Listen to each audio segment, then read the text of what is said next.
కాదమ్మండి. మనం ఉండేది మనం ఉండేది నరసరావుపేట కాదా? నరసాపేట కాదు, మనం ఉండేది సత్తెనపల్లి. సత్తెనపల్లిలో ఏం చేస్తున్నాం?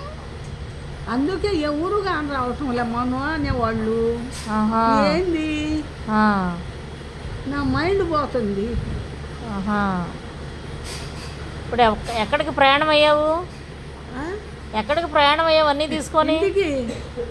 ఇక్కడ ఇంటికి. ఇల్లు ఎక్కడుంది? ఇల్లు లేదు, అమ్మేశాను అన్నారుగా. ఆ? ఇల్లు అమ్మేశారు అన్నారుగా, ఏ ఇంటికి వెళ్తావు? నాది కాదు, మా వాళ్ళు ఉండేది. ఎవరు మీ వాళ్ళు? మా అమ్మ వాళ్ళు ఉన్నారు. మా అమ్మ కానీ రావడం లే, మా అమ్మ చనిపోయిందిలే మొన్న హార్ట్ అటాక్ వచ్చి. గుర్తులేదు. ఏందో నేను ఎక్కడ ఉంటున్నానో ఏం చేస్తున్నానో నాకు దిక్కే తెలియటం లేదు.